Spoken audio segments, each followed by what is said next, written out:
안녕하세요. 책 읽어주는 편안한 엄마입니다. 오늘은 작가 우혜령의 단편소설 와인바에서를 읽어드리겠습니다. 아버지의 말은 단순한 협박이 아니었다. 조용한 살기는 허풍 섞인 큰 소리보다 더 무서운 것이었다. 오늘도 좋은 시간 함께 하시기를 바라며 우혜령 지음 와인바에서. 언니, 우리가 전에 살던 집 기억나? 인사도 생략하고 다짜고짜 전화기로 들려오는 동생의 목소리는 흥분으로 들떠 있었다. 어느 집 말야? 우리가 함께 살던 집이 사간동 집 말고 또 어디 있어? 그 집은 없어지지 않았니? 아냐, 그 집이 없어진 게 아니라 그 앞의 집들을 헐고 근사한 와인바가 되었어. 놀라운 소식이었다. 그 집이 남아있다니. 한동안 그 집이 요릿집이 되었다는 둥, 절의 일부가 되었다는 둥, 여러 가지 설이 무성하더니 몇 년 전 들은 소식으로는 그 집을 헐고 그 자리에 미술관이 들어섰다는 것이 전부였다. 어떤 개인이 그 집을 사서 살고 있다는 풍문은 들어본 적이 없었다. 아마 너무 크고 불편한 한옥을 개인이 유지하기에는 힘들기 때문이었으리라 싶기는 했었다. 동생의 이야기를 들으면서 제일 먼저 떠오르는 것은 아버지의 모습이었다. 드넓은 한옥집의 텟돌 하나, 문짝 하나에도 일일이 관심을 기울이고 다음에 태어날 손주들이 딛고 오르내릴 수 있도록 텟돌의 높이도 조절하도록 했던 아버지였다. 넓은 정원에 있는 나무 한 그루 한 그루에도 아버지의 손이 가지 않은 곳은 없었다. 그 집을 떠난 것은 영주가 대학 졸업반이던 해였다. 일본에서 수입한 몇백 대의 차들이 통관이 되지 못해 부산 세관에 묶이면서 한 달 한 달 피를 말리듯 사체를 끌어쓰던 아버지는 결국 부도를 내고 말았다. 경매에 붙여진 그 집을 인수한 사람은 아버지의 막역한 고향 친구였다. 그 이야기는 어디서 들었니? 어디서 듣기는 내가 지금 그 와인바에 앉아 있다니까? 뭐라고? 어때? 오늘 학교에 저녁 강의 없으면 지금 와서 와인 한잔 하지 않을래? 뚱딴지 각기는 밑도 끝도 없이 갑자기 무슨 소리야? 정말 어떻게 된 거야? 아까 직원들하고 점심 먹고 차 한잔하러 이 집에 왔었는데 점심 식사는 제공하지 않고 티타임으로만 두세 시간 연대요. 그런데 무언가 들어설 때부터 낯익은 느낌이 들더라니까. 천장을 가로지른 통나무들을 보고 밖의 지붕 장식들을 보니까 선명하게 기억이 나지 않겠어? 내가 어릴 때 대청에 누워 바라보았던 바로 그 통나무들이더라고. 정말이야? 그래서 같이 왔던 직원들 보고 아무래도 이 집이 내가 살던 집 같다고 이야기하니까 이것들이 다 웃다가 숨이 넘어가는 거야. 그러시겠죠. 워낙 공주가시니까. 이 집에 사셨겠죠? 그래서 아닌가 보다고 생각을 했는데 회사에 들어와서 곰곰이 생각해 보니까 그 집이 정말 우리가 살던 집이라니까. 안에 새로 디자인을 하고 단장을 했지만 하나씩 하나씩 거짓말처럼 기억이 되살아나는 거야. 집 앞에 있는 큰 은행나무 두 그루도 그렇고 그 집이 그대로 있단 말이야. 아니야, 그렇지는 않은 것 같아. 그 집은 골목을 들어가야 있었지. 그런데 이 집은 앞에 작은 집들을 다 헐고 큰 길에서 바라보이게 개조를 했어. 그래서 퇴근하는 길에 이리로 다시 와봤어. 언니가 대학 졸업반일 때 나는 초등학생이었잖아. 그래서 내 기억이 혹시 잘못되었나 해서. 지금 혼자 있는 거니? 영주는 전화기를 움켜쥐었다. 지금 오지 않을래? 그래, 지금 갈게. 전화기를 내려놓고 가벼운 코트를 걸치면서 영주에게 만 가지 감정이 교차했다. 가재 도구들이 거의 다 차압을 당한 후 얼마 되지 않는 짐들을 작은 트럭에 싣고 30여 년 전에 떠났던 그 집을 다시 방문하러 간다는 생각은 마음 한구석을 아프게 했다. 가슴이 하도 떨려 차를 운전할 기분이 들지 않았다. 택시 안에서 영주의 기억은 트럭을 타고 그 집을 떠나던 추운 겨울철로 되돌아가 있었다. 황해도 사리원이 고향인 아버지는 성장하면서 할아버지가 하는 일에는 별로 관심을 보이지 않았다. 아버지는 개성과 서울을 드나들며 자동차와 기계에 매혹되었다. 원래 새로운 것을 좋아하고 기계에 대한 관심과 재능이 남달랐다는 아버지가 신문명의 개가인 자동차에 정신을 잃은 건 어찌 보면 당연한 일이었다. 그는 생애를 통해 자동차에 관심을 걸었고 해방 후 자동차 무역 분야에서 나름대로 성공을 거두었다. 부산 피란 시절 부르는 것이 값이던 자동차 사업으로 큰돈을 마련한 아버지는 서울로 환도하자마자 마음에 드는 집을 찾아 나섰다. 그리고는 경복궁 앞 사간동에 정원이 넓고 유서가 깊다는 큰 한옥을 상당한 돈을 주고 매입했다. 아버지는 그 집이 첫눈에 마음에 들어 비싼 가격도 마다하지 않았던 이유가 그 한옥의 정원이 사리원집 넓은 마당과 너무 흡사해서였다고 했다. 돌아갈 수 없는 고향을 향하는 실향민의 비애인지도 몰랐다. 그 집에서 차이를 치고 할아버지의 칠순잔치가 열렸다. 큰 부엌에서도 감당 못할 정도로 일감이 넘쳐나 온 마당에 임시 화덕을 놓고 무쇠솥 뚜껑 여러 개를 뒤집어 놓고 장작불을 지폈다. 갈비찜에 빈대떡이며 배추김치에 소고기와 대파, 버섯, 고사리를 꿰어 넣은 산적이며 온갖 전유어를 마련해내는 친척 아주머니들의 부침개질과 음식 마련을 어머니는 익숙한 솜씨로 감독했다. 젊었을 때부터 훤한 용모에 아낌없이 돈을 풀어쓰던 할아버지는 걸핏하면 여자 문제를 일으켰다고 했다. 이번에는 가까운 곳에 여자를 두고 드나든다는 풍문 때문에 화병이 난 할머니는 심장마비로 갑작스럽게 세상을 떠났다. 할머니가 세상을 떠나고 무거운 수심이 집안을 내리누른 지 석 달도 되지 않아 눈매와 태깔이 고운 여자가 문 안으로 들어섰다고 했다. 아버지의 경로는 상상을 넘었다. 할아버지의 입장을 보아서 참는 기색을 보이던 그는 보름이 지나 할아버지가 출타한 후 안방으로 달려들었다. 여자는 문을 열고 들어오는 아버지의 굳은 얼굴을 보고 이제 끝장이 오는구나 하는 예감을 했다. 아버지는 들어서면서 소리내어 미닫이 문을 닫았다. 어머니는 문 밖에서 벌벌 떨고만 있었다고 했다. 앉으시지요. 일어선 채로 두 손을 잡았다 놓았다 하면서 어쩔 줄 모르는 여자에게 던지는 아버지의 말은 정중했다.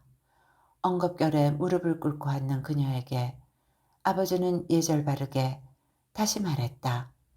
편히 앉으십시오. 한 무릎을 세우며 다시 앉는 여자 앞에서 아버지는 품 안에 숨겼던 식칼을 꺼내 방바닥에 콱 꽂았다. 누르는 힘을 이기지 못해 식칼은 부르르 떨며 그 자리에 멈춰 섰다. 여자의 얼굴에 핏기가 가셨다. 어머니가 돌아가신 원인이 된 사람이 이 집에 자리 잡고 있는 걸 더는 참을 수 없습니다. 이렇게 된 이상 댁이나 나나 한 사람은 없어져야 할 것 같습니다. 누가 없어지는 게 좋겠습니까? 또렷이 뜬 아버지의 눈을 바라보며 여자는 이를 떠느라고 말을 잇지 못했다. 아이고, 그야, 내가 나가야지. 그렇지만 사흘 여유를 드리겠습니다. 아버지는 방을 나갔다. 거래하는 대처 상인들과 만나 거나하게 술을 걸치고 밤에 들어온 할아버지를 맞은 여자는 목을 놓아 울었다.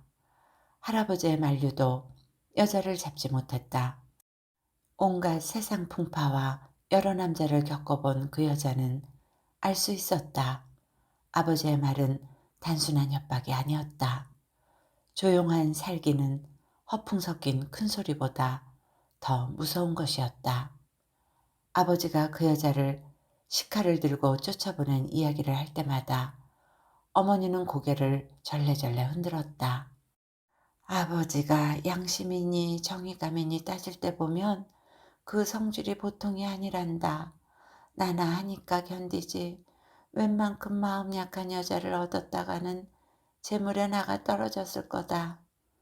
하기야 가족사를 관통한 여러 번의 무서운 풍파들을 꺾이지 않고 헤쳐나갔던 기세를 보면 어머니의 성정이 강하기는 한 것 같았다.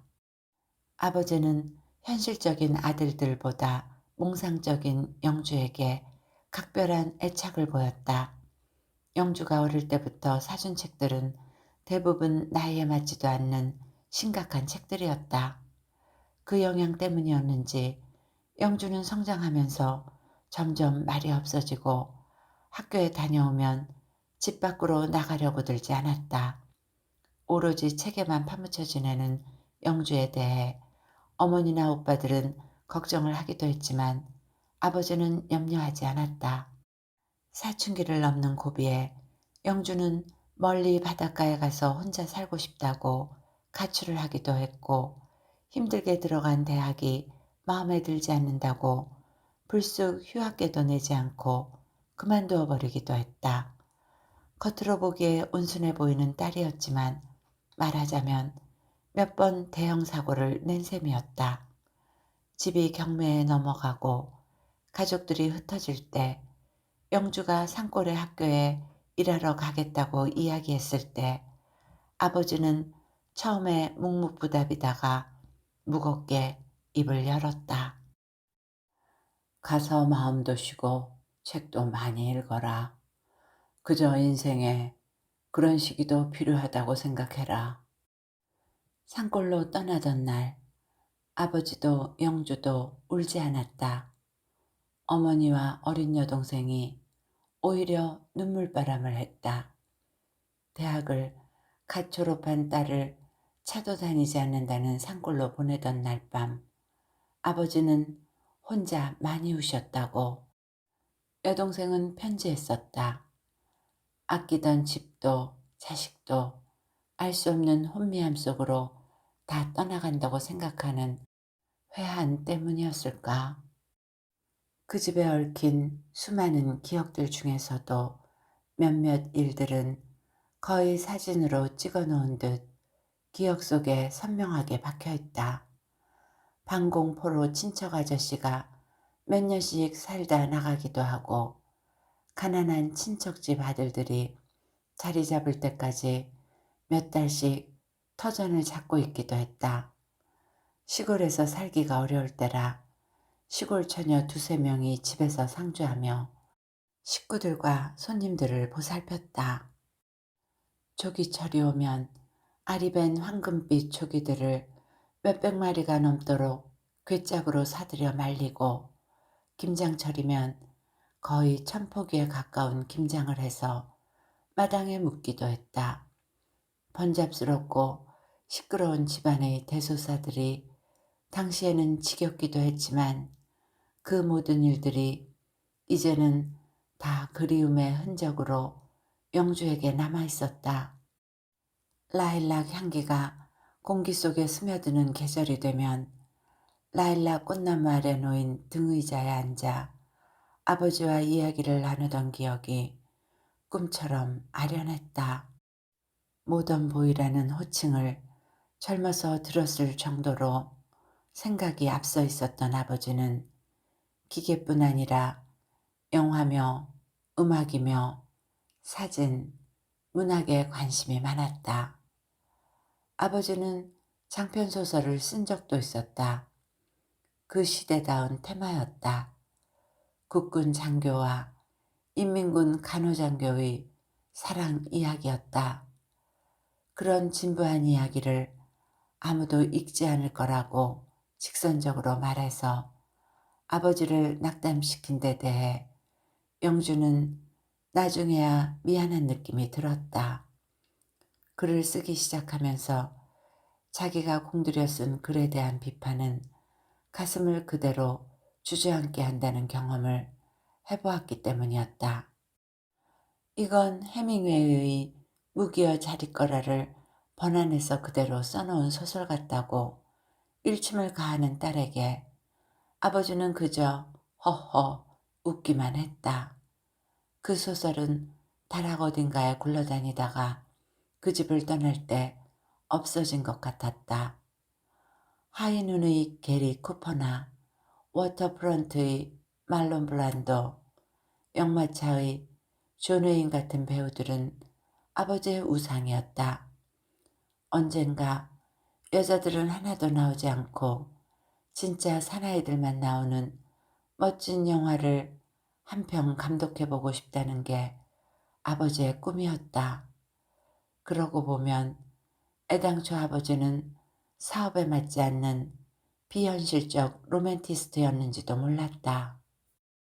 나중에 아버지는 사간동 집 이야기가 나오기만 하면 쓸데없는 소리들 꺼내지 말라고 지나칠 정도로 역정을 내었다. 그래서 아버지가 없을 때만 형제들끼리 가끔 그 집의 이야기를 나누었다. 절이 되었더라는 이야기도 있고 재벌이 그 집을 별장으로 샀다는 이야기도 있고 요릿집이 되었다는 이야기도 있다는 풍문을 전하면서 그 집에 얽힌 추억들을 주고받고는 했다. 합의나 한 듯이 아무도 그 집에 가서 사실을 확인하려고 하지는 않았다. 아이들을 기르면서 여러 집을 옮겨 다닌 셈이지만 영주에게 집이라고 하면 떠오르는 원형은 20년간의 그득한 추억으로 파묻힌 사간동 집뿐이었다. 겨울철이면 불빛이 환한 집에서 식구들이 모여 법석을 떨며 냉면을 시켜 먹고 이북식 순대를 만들어 먹고 만두를 빚어 마당에 놓은 큰 상 위에 나란히 놓아두어 얼리던 기억들도 생생했다. 아버지의 칠순잔치는 할아버지 칠순 때 꿈꾸었던 것처럼 사간동 집에서 열리지는 못했지만 큰 회관에서 성대하게 열렸다. 그 무렵 아버지는 부쩍 더 노인처럼 보이고 거동에도 활기가 사라져 혼자 걷기를 힘들어했다. 그런대로 자식들의 잔을 받으며 어머니와 나란히 앉은 아버지는 흐뭇한 표정이었다. 잔치가 끝나갈 무렵 영주의 부축을 받고 화장실에 다녀오던 아버지는 너하고 둘이만 꼭 할 이야기가 있다고 어눌하게 운을 떼었다. 무슨 이야기인데요? 지금요?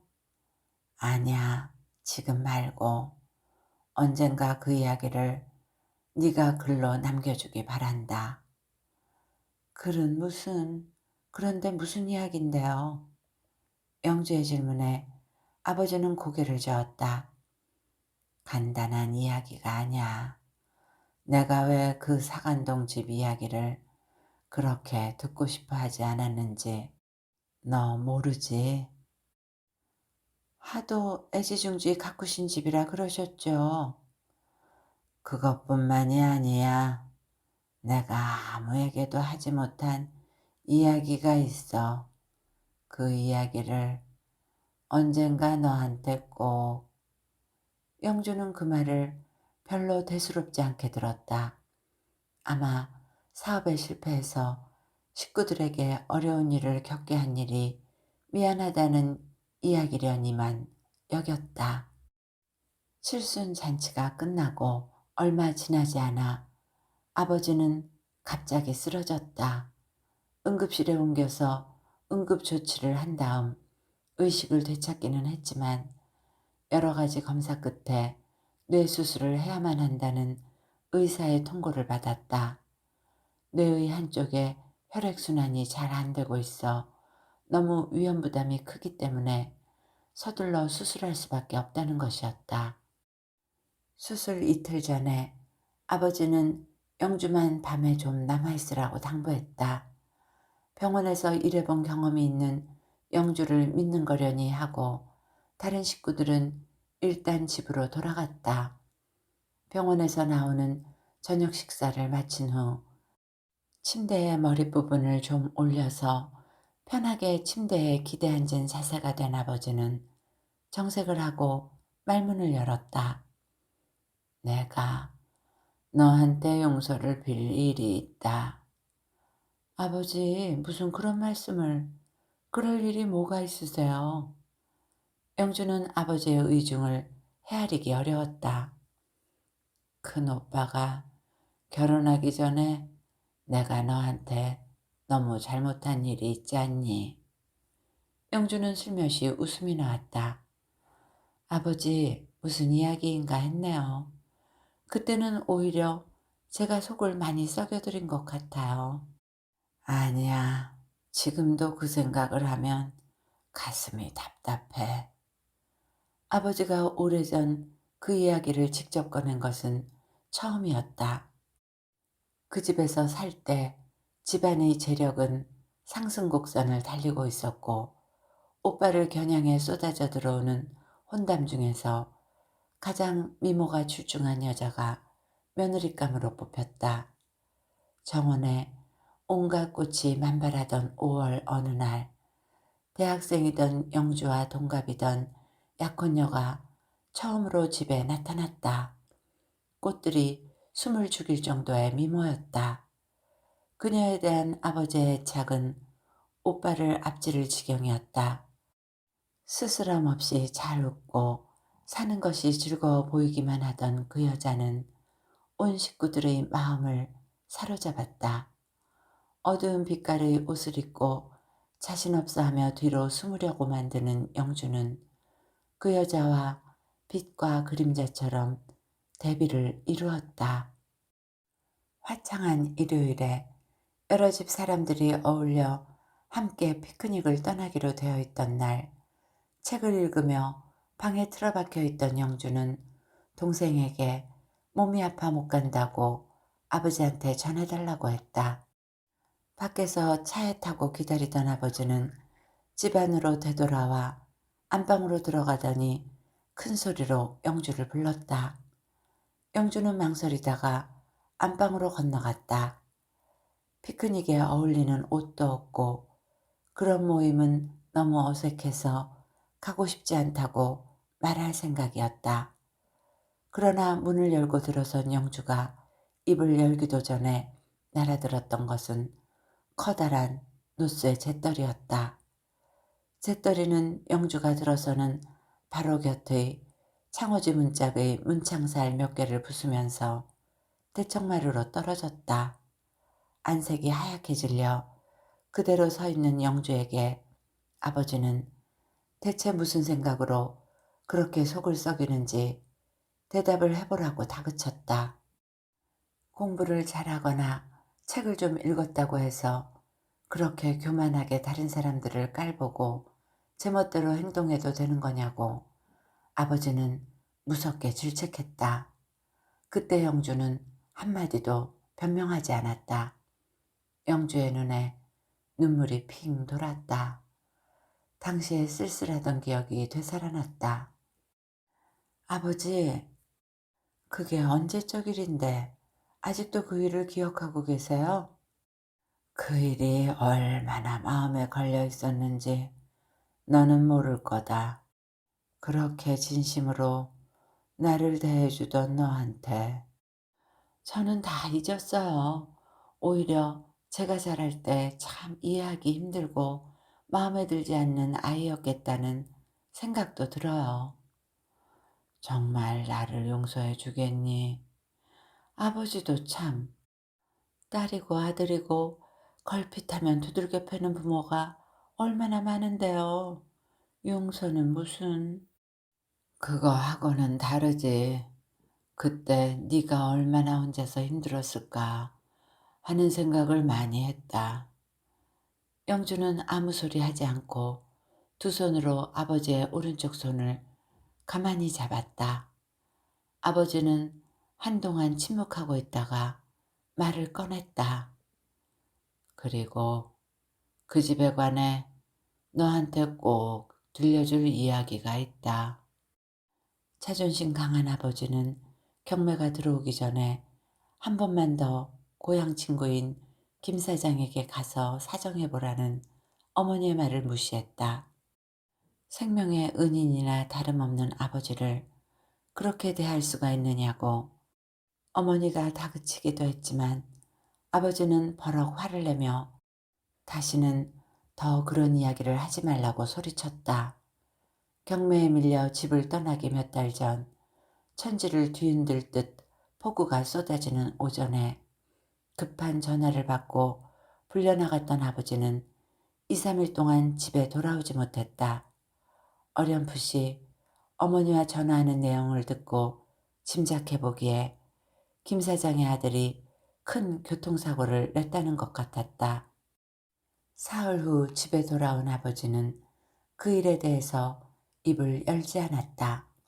아버지 친구 중에 경찰청에 근무하는 높은 사람이 있어서 어떤 형태로 그 일은 무마가 되었던 것 같았다. 소위 백이라는 것이 있으면 그런 일들이 얼마든지 가능했던 시기였다. 비 오는 날 새벽녘에 논에 물고랑을 틀어나왔던 아버지와 소년이 리어카를 끌고 가다가 워커힐을 향해 과속으로 질주하던 차에 치였다. 리어카는 길 곁 진흙밭에 처박히고 두 사람은 공중으로 떠서 길가 풀숲에 떨어졌다. 심한 충격을 받아 진흙길 쪽으로 기우뚱 밀렸던 차는 잠깐 그 반동으로 멈췄다가 그대로 길 위로 올라가 속도를 높이고 달려가 버렸다. 비 내리는 새벽녘 캄캄한 주위에서 이 일을 바라본 사람은 없었다. 그 차에는 김 사장의 아들과 여자가 타고 있었다. 호텔에 투숙했던 두 사람은 날이 밝은 후 차를 추적해서 따라온 형사들에게 붙잡혔다. 진흙에 박혔던 차의 타이어 자국이 당시 우리나라에 몇 대 없었던 외제 차바퀴의 패턴을 드러내고 있었기 때문이었다. 당시 한적했던 그 시골길을 따라서 갈 수 있는 유일한 곳이었던 워커힐이 첫 번째 수색 대상이 되었다. 주차해 놓은 차들 중에 바퀴에 진흙이 잔뜩 묻어있는 차는 금세 형사들의 눈에 띄었다. 농사꾼 아버지는 그 자리에서 숨지고 소년은 살아있었다고 했다. 아버지는 소년의 이야기를 더듬더듬 했다. 의식이 말짱하고 다친 곳도 없어 보이던 눈이 맑은 소년은 자기는 아픈 곳이 하나도 없는데 아버지가 어떻게 되었는지 모르겠다고 걱정했다. 너희 아버지는 무사하시지만 잠들어 계시기 때문에 나중에 볼 수 있다고 말했다는 아버지는 말을 잇지 못했다. 뇌의 출혈을 잡지 못했던 소년은 그날 오후에 숨졌다. 아버지는 눈이 붓도록 울었다. 그 눈빛이 나를 따라다녀. 아버지는 침통하게 말했다.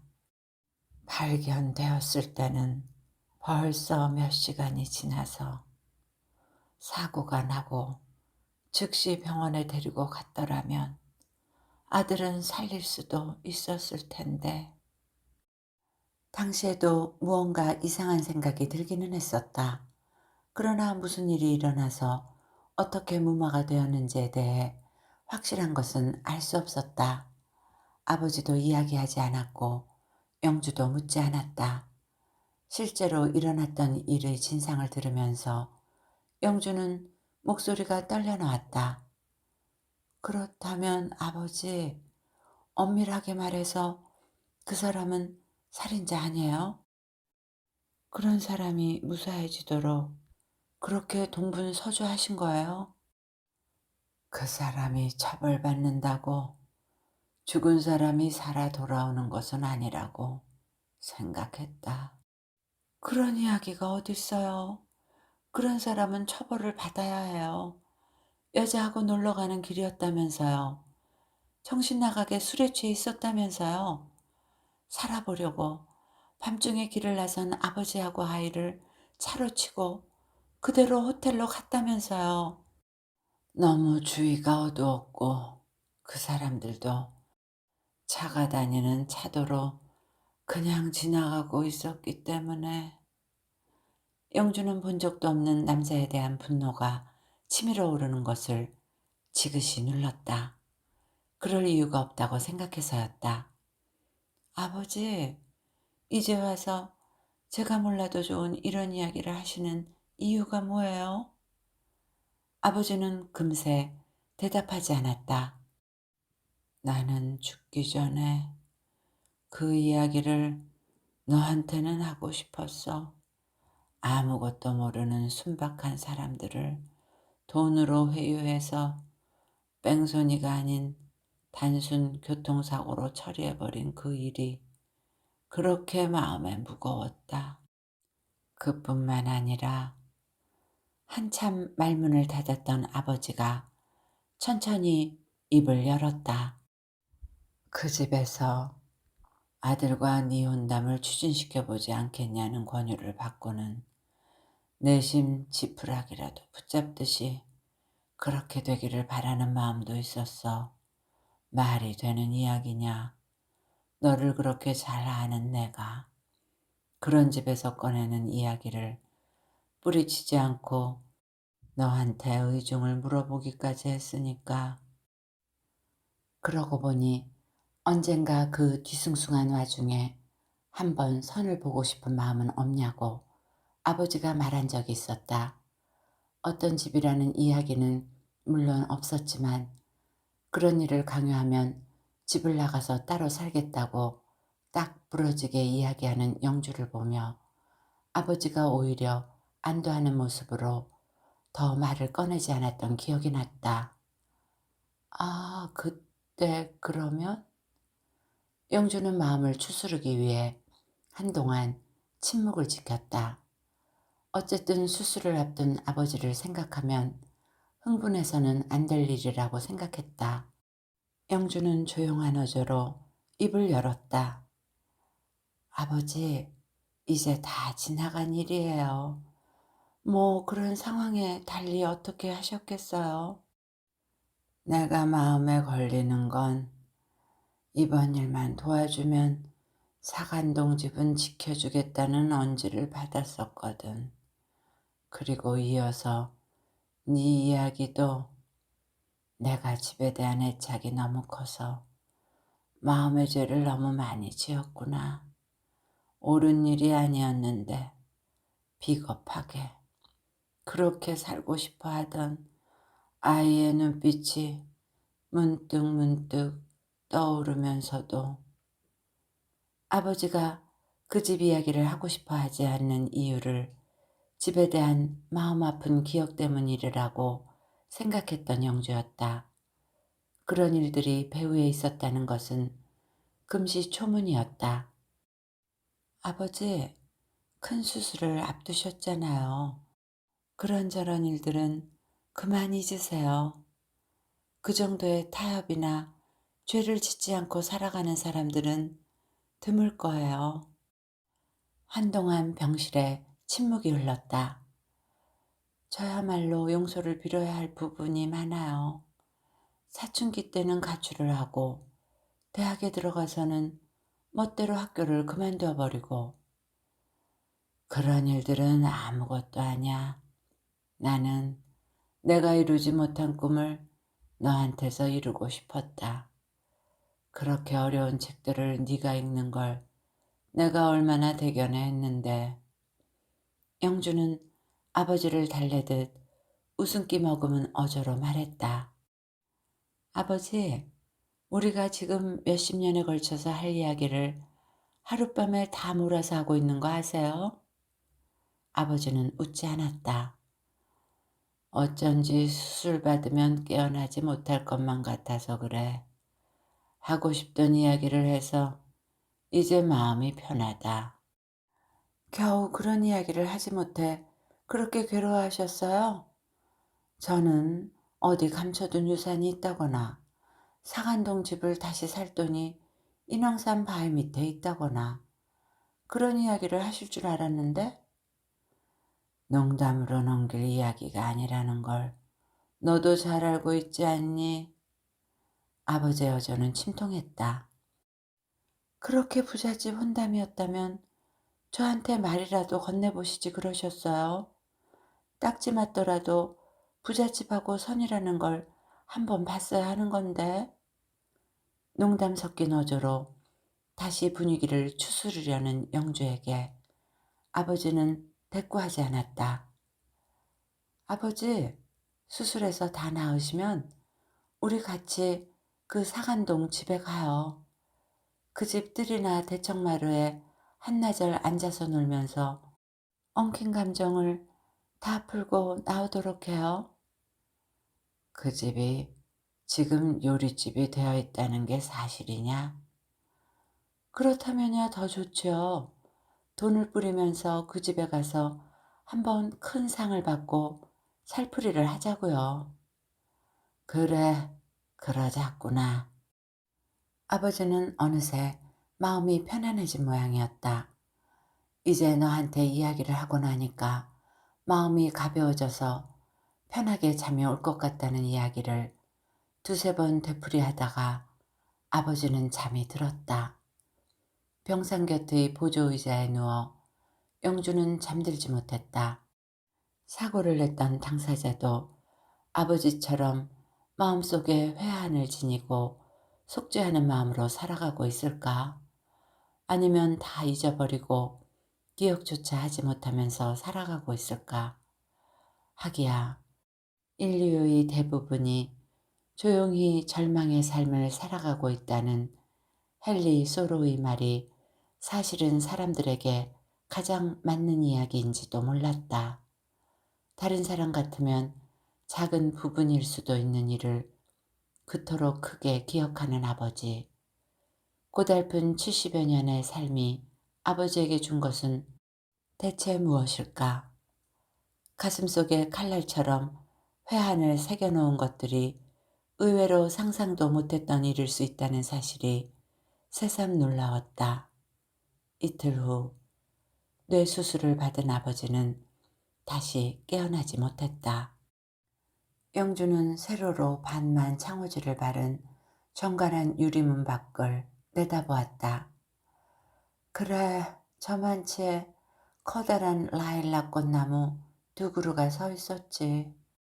그 아래 등의자가 있었고, 그리고 저기 저 뒤쪽에 운치 있게 쌓아올린 돌틈 사이로 무리지어 철쭉꽃들이 큰 은행나무 두 그루 이외에 다른 나무를 더 심지 않아 단아한 느낌을 주는 뜰을 내다보며 영주는 기억을 더듬어 나무들을 불러내어 이 자리 저 자리에 다시 배치해 보았다. 기뻐하고 괴로워하던 모든 추억들이 소리를 낼 듯 한꺼번에 몰려들었다. 무슨 생각에 그렇게 골몰해? 주문할 생각은 하지도 않고 메뉴를 보고 있던 동생이 불쑥 말했다. 아버지 생각이 나서 살아계시면 이 집에 와보시면 좋을 텐데. 이제 언니도 한 노인네가 다 되어가네? 멋진 집에 와서 맛있는 음식을 보고 서러운 생각부터 떠올리는 게. 영주는 동생의 농담에 대꾸하지 않고 품위 있고 우아하게 양식으로 단장한 실내를 새삼 둘러보았다. 아버지가 인생의 양심과 원칙까지 꺾어가면서 지켜보려고 애썼던 집에서 동생과 마주 앉아 있는 기분은 미묘했다. 그렇게 오랜 세월이 지난 후에 외부만 그대로 있고 외부는 완전히 바뀌어버린 장소에 정말 산다는 게 무엇일까? 영주는 혼잣말처럼 내었다. 동생이 대꾸했다. 어떤 포도주를 선택하느냐 하는 것과 비슷하다고 볼 수 있지. 단정하게 차려입은 젊은 웨이터가 다가왔다. 동생에게서 세세한 음식 주문을 받은 후 그는 영주에게 예의 바르게 물었다. 연장자로 보여서인 것 같았다. 와인은 어떤 것으로 하시겠습니까? 내가 와인을 잘 몰라서 주문한 음식하고 맞는 와인을 추천해 주실래요? 언니 술 안 마시잖아. 동생이 조금 놀란 어조로 말했다. 아버지 대신 마실 거야, 오늘은. 웨이터가 추천해주는 와인 중에서 동생이 한 병을 주문했다. 음식이 오기를 기다리는 동안 동생이 말했다. 여기 얼마나 비싼 곳인지 알아? 아닌 게 아니라 메뉴를 보니까 대단하네. 와인바 이름도 얼마나 명품스러운지 뭔가 옛날 양반집 도서관 이름 같아. 이 집이 무엇이 되었든 간에 함께 와서 한나절을 지내자고 수술 전날 아버지하고 약속했었는데 20년 전에? 그래, 20년 전이네 벌써. 영주는 포도주병이 담긴 바구니와 목이 긴 크리스털 와인잔 2개를 내려놓은 웨이터에게 청했다. 와인잔 한 잔만 더 가져다 주시겠어요? 누구 한 분이 더 오십니까? 영주는 잠시 가만히 있다가 고개를 끄덕였다. 네, 말하자면. 영주는 동생 잔에 와인을 따르고 웨이터가 새로 가져온 잔에도 와인을 따랐다. 동생이 병을 받아들고 영주의 잔에 와인을 따랐다. 아버지, 한 잔 드세요. 잘 계시죠? 영주가 옆에 앉은 사람에게 말하듯 소리내어 말하자 동생이 웃음 섞어 말했다. 정말 가지가지 하시네. 그래 잘 계시대? 그렇다고 하시는데 인생이 와인 고르는 거하고 비슷하다고 하셔. 웃으려고 했지만 눈물이 고여올라 영주는 얼굴을 창 쪽으로 돌렸다. 아주 오래전 두꺼운 스웨터를 입고 영주를 기다리던 어린 동생의 모습 뒤로 아버지의 모습이 저쪽 대나무를 심어놓은 길모퉁이에 언뜻 보이는 듯 했다. 이야기는 여기까지입니다. 좋은 시간이 되셨기를 바라며 오늘도 행복하세요.